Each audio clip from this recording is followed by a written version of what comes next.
7 रङ एउटै आकृति, हरेक दिन फरक प्रस्तुति। कार्यक्रम इन्द्रेणी। नमस्कार श्रोता, न्यूज डेस्कको नियमित प्रस्तुति इन्द्रेणीमा स्वागत छ। इन्द्रेणी अन्तर्गत आज अन्तर्राष्ट्रिय इन्द्रेणी लिएर सहकर्मी प्रिन्स र म दिवा उपस्थित भएका छौं। कार्यक्रम सुरु गरौं साताका प्रमुख अन्तर्राष्ट्रिय प्रसंगबाट।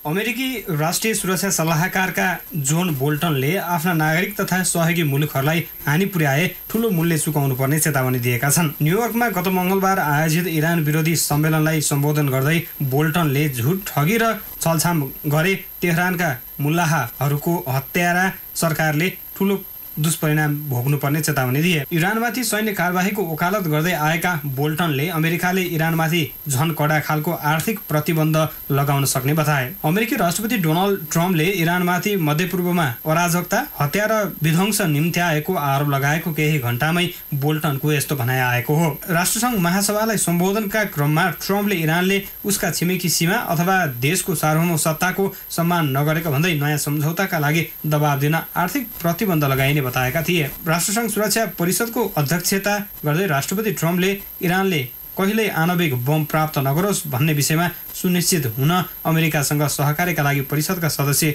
मुलुकलाई आग्रह गरेका थिए। उनले इरानमाथिको प्रतिबन्धको समर्थन नगर्नेले गम्भीर परिणाम सामना गर्नुपर्ने चेतावनी दिए। फ्रान्सका राष्ट्रपति इमानुएल मैक्रोनले भने दीर्घकालीन रणनीति तय गर्नुपर्ने बताए। उता इरानी राष्ट्रपति हसन हौरानीले भने शत्रुलाई दुर्व्यवहार गरेको भन्दै ट्रम्प प्रशासनको आलोचना गरेका छन्। राष्ट्रसङ्घ महासभालाई सम्बोधनका क्रममा उनले धम्की दिन छाडेर वार्ता गर्नुपर्ने उल्लेख गर्दै दबावपूर्ण रूपमा कुनै पनि मुलुकलाई वार्ताको टेबलमा ल्याउन नहुने बताएका थिए। ट्रम्पले आफूमाथि मानसिक लडाई लडेको आरोप लगाउँदै इरानले आतंकवादमा आफ्नो संलग्नता अस्वीकार गरेको छ। आफ्नो आणविक कार्यक्रम पूर्णतः शान्तिपूर्ण भएको इरानको दाबी छ।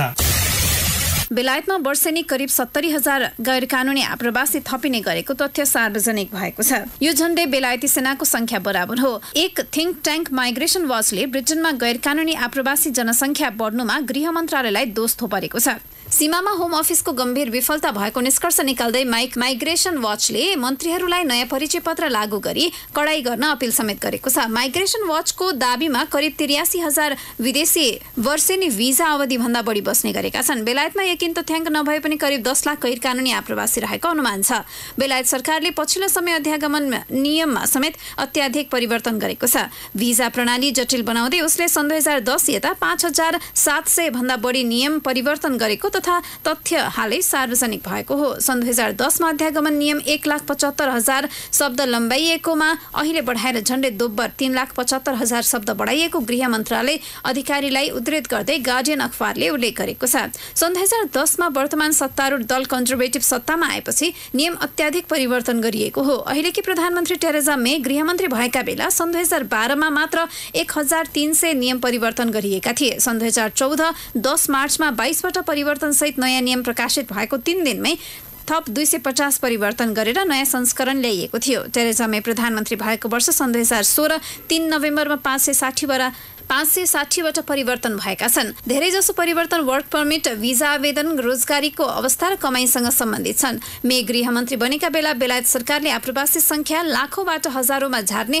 मुख्य एजेन्डा सहित अन्तर्राष्ट्रिय विद्यार्थी वर्क परमिटमाथि कडाई गरेको थियो। अध्यागमन ऐन 2014 ल्याइएसँगै पुनरावेदन हटाइएको थियो। सन् 2012 देखि 16 सम्म घरेलु हिंसाबाट पीडित 5,820 आप्रवासीले बेलायत बस्न भिजा आवेदन दिँदा दोब्बर बढी 1,325 वटा अस्वीकृत गरिएको गार्डियनले उल्लेख गरेको छ।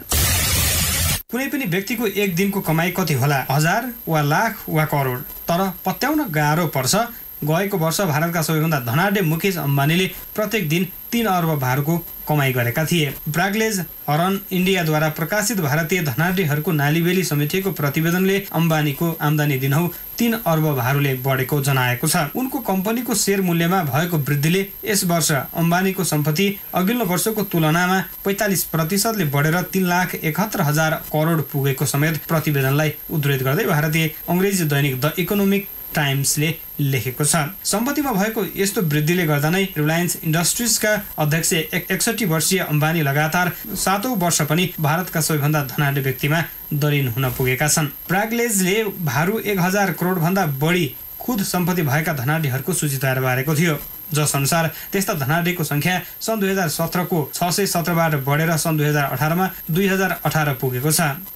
धनाढ्यहरूको सूचीमा दोस्रो र तेस्रो नम्बरमा क्रमशः भारतीय मूलका बेलायती नागरिक एसपी हिन्दुजा र लक्ष्मी मित्तल छन्। चौथो नम्बर भने भारतीय आईटी कम्पनी विप्रोका संस्थापक अजिज प्रेमजी रहेका छन्। इन्डोनेसियाको तटीय क्षेत्रमा शुक्रबार गएको 7.5 म्याग्निट्युडको भूकम्पपछि गएको शक्तिशाली सुनामीका कारण 400 भन्दा बढीको मृत्यु भएको छ। स्थानीय सञ्चार माध्यमका अनुसार करिब 3 मिटर अग्ला सुनामीका छालहरूले पालु सहर बगाउँदै सुलावेसी टापुमा ल्याएको थियो। सामाजिक सञ्जालमा राखिएको भिडियोमा मानिसहरू आत्तिएर चिच्याउँदै भागिरहेको देखिन्छ। सुनामीका कारण अस्पताल, होटल र किनमेल केन्द्रहरूसहित हजारौं घर क्षतिग्रस्त छन्। तीमध्ये एक मस्जिद पनि छ। भूकम्पपछिका शक्तिशाली परकम्पले पालु सहरलाई निरन्तर धक्का दिइरहेको छ।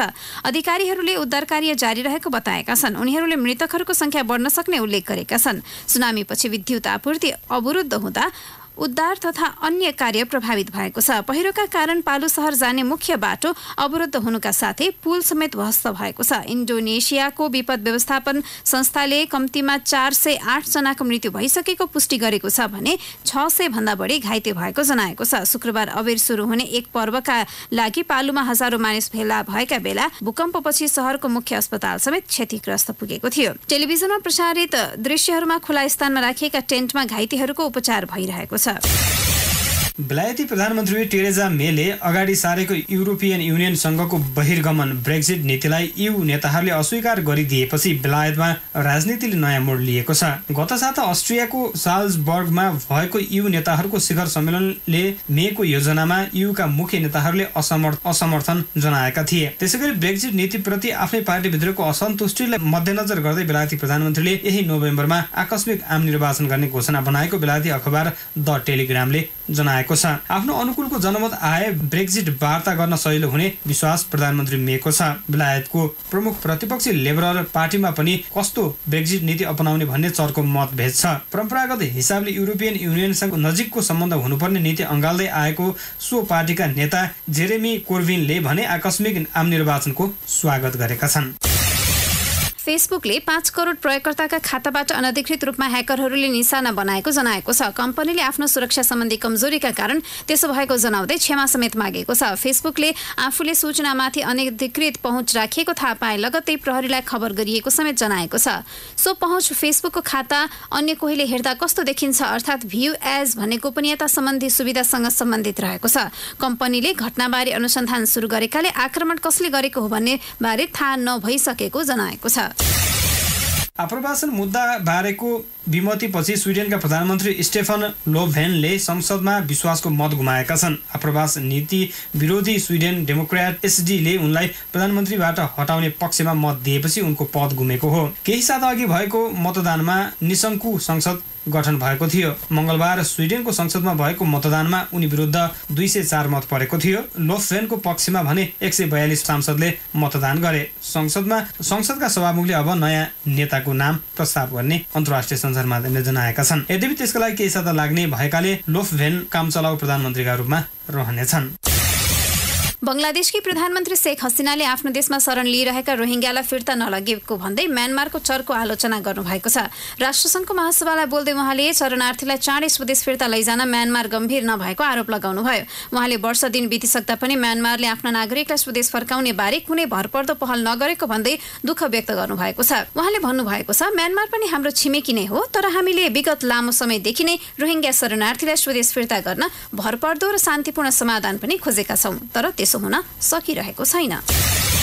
श्रम सम्झौता मस्यौदाको छिनोफानो गर्न नेपाली सरकारी प्रतिनिधि मण्डल मलेसिया पुग्नु अघि बंगलादेशको एक सरकारी टोली पनि मलेसिया पुगेको छ। बंगलादेशका प्रवासी कल्याण तथा वैज्ञानिक रोजगार मन्त्री नुरुल इस्लाम सहितको सरकारी टोली र मलेसियाली मानव संसाधन मन्त्री एम कुला सेगरन बीच गत मंगलबार पुत्रालयमा शिष्टाचार भेटवार्ता भएको थियो। बंगलादेशको अंग्रेजी दैनिक द न्यू एजका अनुसार कामदार पठाउन नयाँ नीतिगत प्रणालीको बारेमा छलफल गर्न सो टोली मलेसिया पुगेको हो। मलेसियाको श्रमिक आपूर्तिकर्ता मुलुक मध्ये नेपाल र बंगलादेश क्रमशः दोस्रो र तेस्रो ठूला मुलुक हुन्। नेपालले श्रम सम्झौताको तयारी गरिरहँदा बंगलादेशले पनि आफ्ना कामदार मलेसिया पठाउन नयाँ वैकल्पिक प्रणालीको खोजी सहित मलेसियासँग छलफल गरिरहेको छ। मलेसियाली सरकारले सेप्टेम्बर 1 देखि बंगलादेशबाट G2G+ प्रणाली अन्तर्गत कामदार लिन रोकेको छ। सो प्रणाली अन्तर्गत सरकारले छानेका विभिन्न 10 मेन पावर एजेन्सीले मात्र कामदार पठाउने गरेका थिए। भारतको सर्वोच्च अदालतले ऐतिहासिक फैसला गर्दै सहमतिमा कायम हुने विवाहेत्तर सम्बन्धलाई वैध ठहर गरेको छ।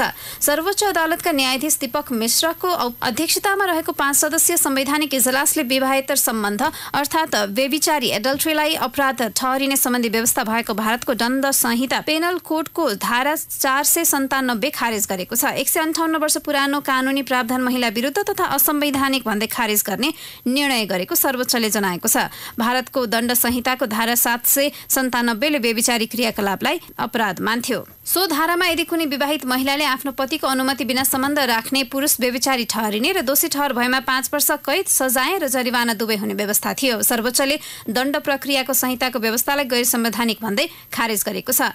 यसमा यदि कुनै पुरुष श्रीमान बाहेकले कसैकी श्रीमतीसँग सहमतिमा सम्बन्ध राखेको खण्डमा ती महिलाका पतिले ती पुरुष विरुद्ध व्यभिचारी मुद्दा लगाउन पाउने व्यवस्था गरिएको थियो। व्यभिचारीको घटनामा त्यो पुरुष जसकी श्रीमतीले अनैतिक सम्बन्ध राख्छिन् उसले मात्र उजुरी गर्ने व्यवस्था धारा 457 मा थियो, जबकि अरू महिलासँग सम्बन्ध राख्ने श्रीमान विरुद्ध श्रीमतीले उजुरी गर्ने व्यवस्था भने थिएन। सर्वोच्चको फैसलामा यदि श्रीमान र श्रीमतीलाई यस किसिमको सम्बन्धीमा आपत्ति छ भने सम्बन्ध विच्छेदको ढोका खुला रहेको समेत उल्लेख गरिएको छ। सर्वोच्चले व्यभिचार आपराधिक कर्म भन्दा पनि नैतिक रूपमा गलत भएको र त्यस किसिमको कृत्यलाई सम्बन्ध विच्छेदको आधार बनाउन मिल्ने समेत फैसलामा भनेको छ। त्यसैगरी भारतीय दण्ड संहिता भएको पति वा संरक्षकलाई महिला विरुद्ध व्यभिचारीको आरोपमा उजुरी गर्न पाउने अधिकारलाई समेत सर्वोच्चले खारेज गरेको छ। श्रोता, तपाईँ सुन्दै हुनुहुन्छ कार्यक्रम इन्द्रिणी अन्तर्गत आज हामी विविध अन्तर्राष्ट्रिय प्रसंग प्रस्तुत गरिरहेका छौं। हामीसँग सूचना, प्रविधि र रोचक प्रसंग बाँकी नै छन्। अहिले भने पालो भएको छ ब्रेकको। ब्रेकपछि इन्द्रिणीमा पुनः स्वागत छ श्रोता। अन्तर्राष्ट्रिय इन्द्रिणीमा अब पालो सूचना प्रविधि सम्बन्धी प्रसंगको। माइक्रोसफ्टले आफ्नो लोकप्रिय प्रोडक्ट अफिसको पछिल्लो संस्करण सार्वजनिक गरेको छ। केही महिनादेखि परीक्षण सुरु गरेको अफिस 2019 यसै साता औपचारिक रूपमा सुरु गरिएको हो। प्रयोगकर्ताले एक पटक रकम तिरेपछि आजीवन अफिस 2019 प्रयोग गर्न पाउँछन्। विन्डोज 10 र म्याकबुक प्रयोगकर्ता दुवैका लागि यो उपलब्ध छ, तर यसमा राखिएका फिचरहरू व्यक्तिगत भन्दा पनि संस्थागत कामका लागि केन्द्रित छ। माइक्रोसफ्टले व्यावसायिक संस्थाहरूलाई लक्षित गरी अफिस 2019 सार्वजनिक गरेको हो। यसमा पासवर्ड सहित एक्सेल, पावर पोइन्टमा समेत नयाँ फिचरहरू समावेश भएको छ। अफिस 365 मा समावेश गरिएका अधिकांश फिचर अफिस 2019 मा समेटिएका छन्। मोबाइल अपरेटिङ सिस्टम एन्ड्रोइडले हालै 10औं वार्षिक उत्सव मनाएको छ। प्रयोगकर्ताको लोकेसन र छनौटको बारेमा जानकारी सुरक्षित राख्ने उद्देश्यले सुरु भएको एन्ड्रोइडको यात्रालाई सरस र सरल बनाउन गुगलले यस कम्पनीलाई आफ्नो बनाएको थियो। 10 वर्षमा एन्ड्रोइड अत्याधिक रुचाइने अपरेटिङ सिस्टममा पर्न सफल भएको छ।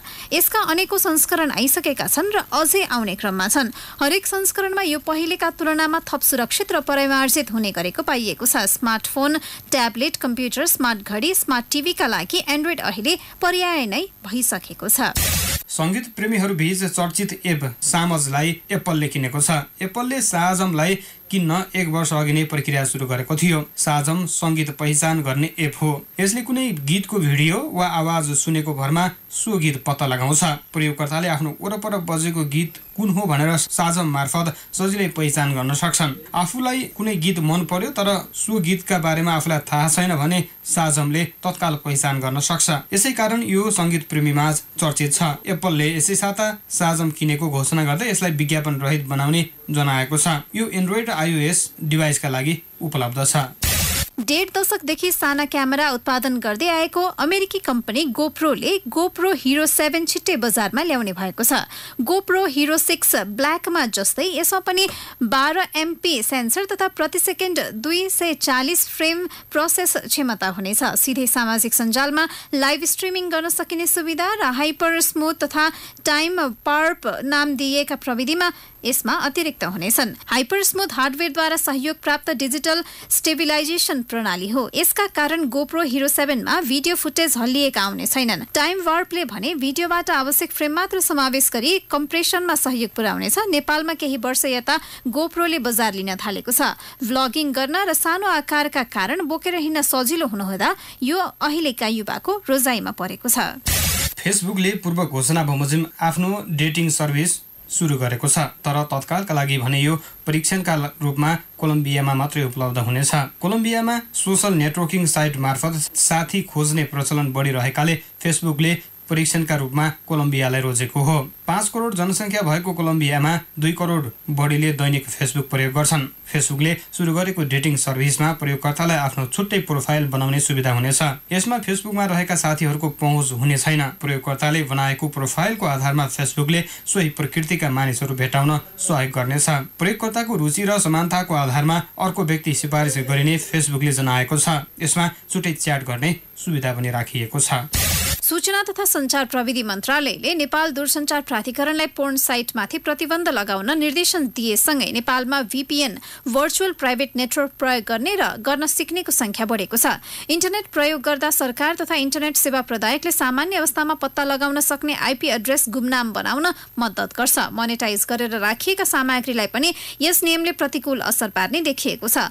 पोर्न साइट बाहेकका अन्य वेबसाइट र सामाजिक सञ्जालमा राखिएका सामग्री पनि बिस्तारै हटाइनेछन्। समाजमा यौन हिंसा बढाउन मद्दत गरेको ठहर गर्दै यो कदम चाल्न लागि मन्त्रालयका प्रवक्ता रामचन्द्र ढकाल बताउँछन्। वैज्ञानिकहरूले सानो आकारको अल्ट्रासाउन्ड मेसिनको विकास गरेका छन्, जसलाई स्मार्टफोनको सहयोगले चलाउन सकिन्छ। यसबाट मेडिकल स्क्यानिङको खर्च कम हुनेछ। युनिभर्सिटी अफ ब्रिटिस कोलम्बियाका वैज्ञानिकहरूले पारस्परिक मेसिनको पिजो इलेक्ट्रिक क्रिस्टलको स्थापनामा पोलिमर रेन्जिङबाट बनेको सानो भाइब्रेटिङ ड्रम्स प्रयोग गरेका छन्। सो मेसिनमा भएको सोनोग्राम पहिलेकै मेसिन जस्तै स्पष्ट हुनेछ। मल्टिमिडिया मेसेजिङ एप्लिकेसन स्न्यापच्याट र ई-कमर्स पोर्टल अमेजनले प्रयोगकर्ताका किनमेल प्रक्रिया सहज बनाउन सहकार्यको सहमति गरेका छन्। अब स्न्यापच्याटलाई अमेजनको सर्च इन्जिनका रूपमा पनि प्रयोग गर्न सकिनेछ। कुनै पनि सामानको फोटो वा बारकोड स्न्यापच्याटबाट खिची अमेजनमा त्यसको उपलब्धता हेर्ने यो प्रविधिलाई थप सुदृढ बनाउन दुवै पक्षका विज्ञ लागि परेका छन्। अमेजनको आफ्नै मोबाइल एप्लिकेसनमा बारकोड स्क्यान गर्ने फिचर नभएको भने होइन। अन्य ई-कमर्स पोर्टलका लागि यो प्रविधि पुरानै हो, तर स्न्यापच्याटको आयाम फराकिलो पार्न यो सहकार्य गरिएको हुन सक्ने विज्ञ बताउँछन्। एप्पललाई पछ्याउँदै अमेजन संसारकै दोस्रो ट्रिलियन डलर कम्पनी बन्न सफल भएको छ। यो सहकार्यले सानो लगानीबाट सुरु भएको स्न्यापच्याटलाई पनि सहयोग पुग्ने आकलन भइरहेको छ। भिडियो कलका लागि प्रयोग गरिने स्काइपलाई थप उपयोगी बनाउन यसमा नयाँ built in call recording feature समेत गरिएको छ। यसको सहयोगले प्रयोगकर्ताले कल रेकर्ड गर्न सक्छन् भने सो रेकर्डलाई 30 दिनसम्म क्लाउड स्टोरेजमा सेभ गरेर राख्न सकिन्छ। यसलाई विन्डोज 10 बाहेक सबै प्लेटफर्ममा प्रयोग गर्न सकिने बताइएको छ। यद्यपि केही दिनमै यो प्रविधि विन्डोज 10 मा समेत उपलब्ध हुनेछ। स्काइप प्रयोग गर्दा यसको बटममा भएको प्लस सिम्बललाई क्लिक गरेर स्टार्ट रेकर्डिङ फिचरमा क्लिक गरी यो सेवा उपयोग गर्न सकिन्छ। कल रेकर्ड तथा शेयर स्क्रिन प्रयोग गरेर पनि यो सेवा उपयोग गर्न सकिन्छ। अमेरिकी कम्पनी क्वालकमले एप्पललाई आफू निर्मित मोडर्न चिप डिजाइन इन्टेललाई गोप्य रूपमा दिएको आरोप लगाइएको छ। चोरी गरेका चिप प्रयोग गर्ने सस्तोमा मोबाइल फोन निकाल्ने साझेदारी दुई कम्पनीले गरेको हुन सक्ने आरोप पत्रमा उल्लेख छ। सन् 2011 भन्दा अगाडि एप्पलले इन्टेलका चिप्स प्रयोग गर्थ्यो, तर थोरै मूल्यमा फोन निकाल्न बेला बखत गैरकानुनी रूपमा इन्टेल र एप्पलले साझेदारी गरिरहने क्वालकमको ठहर छ। आइफोन X र XS मा पनि इन्टेलकै मोडर्न चिप प्रयोग गरिएका छन्। एप्पलले भने क्वालकमको आरोपलाई हावादारीको संज्ञा दिएको छ। इन्टेलका चिप प्रयोग गरेको स्वीकारेका एप्पल पदाधिकारी भन्छन्, जुनसुकै चिप प्रयोग गर्न स्वतन्त्र रहेको बुदा हाम्रो सहमति पत्रमा उल्लेख छ। श्रोता, अब लागौं रोचक प्रसङ्गतर्फ। जर्मनीले विश्वमै पहिलो पटक हाइड्रोजनबाट चल्ने रेल सेवा प्रारम्भ गरेको छ। चम्किलो नीलो रङको कोराडिया आइल्यान्ड नामक रेलले उत्तरी जर्मनीको 100 किलोमिटर रुटमा सेवा प्रारम्भ गरेको छ। यो रेल एक ट्याङ्की हाइड्रोजनबाट 1000 किलोमिटर गुड्न सक्छ। यो डिजल ट्रेन जतिकै रेन्जको हो। फ्रेन्च कम्पनी एलेस्टोमले नै जापानमा GTB बुलेट ट्रेन निर्माण गरेको हो। अब डिजेलबाट चल्ने रेलबाट निस्किने प्रदूषणको युग समेत समाप्त हुनेछ। यसमा भएको ब्याट्री र मोटरलाई विद्युत उपलब्ध गराइनेछ र यो इको फ्रेन्डली टेक्नोलोजी मानिन्छ। यसबाट वाफ मात्र निस्किनेछ र यसले वातावरणलाई प्रदूषित तुल्याउँदैन। Britain, Netherlands, Denmark, Norway, Italy तथा क्यानाडाले पनि हाइड्रोजन ट्रेन सञ्चालनका लागि कार्य गरिसकेका छन्। फ्रान्स सरकारले आगामी 2022 सम्ममा हाइड्रोजन ट्रेन प्रयोगमा ल्याउने घोषणा पहिले नै गरिसकेको छ। प्रशान्त महासागर स्थित माइक्रोनेसियामा एक जहाज विमानस्थल नजिकैको समुद्रमा अवतरण भएको छ। पपुवा न्युगिनीको जहाज चालकले चुक अन्तर्राष्ट्रिय विमानस्थलमा अवतरण गर्न नसकेपछि नजिकैको समुद्रमा पुगेको हो। जहाज समुद्रको गहिराई कम भएको स्थानमा रोकिए लगत्तै स्थानीयले डुङ्गाको सहायताले यात्रुको उद्धार गरेका थिए। जहाजमा 36 जना यात्रु र 11 चालक दलका सदस्य थिए। अधिकारीले जहाजमा सवार कुनै पनि यात्रुको मृत्यु नभएको जनाएका छन्। अस्पताल स्रोतका अनुसार 4 जना यात्रु भने गम्भीर घाइते भएका थिए। जहाज माइक्रोनेसियाको फोनपे टापुबाट पपुवा न्युगिनीको राजधानी पोर्ट मोरेस्बी तर्फ जाने क्रममा बेनो टापुमा अवतरणको प्रयास भएको थियो। हवस् श्रोता, आजको इन्द्रेणी यही सकिन्छ। भोलि फेरि फरक प्रसङ्ग सहितको इन्द्रेणी लिएर उपस्थित हुने नै छौँ। तबसम्मका लागि न्युज डेस्कका सम्पूर्ण सहकर्मी सहित प्रिन्स र म दिवा बिदा हुन्छौँ। नमस्कार।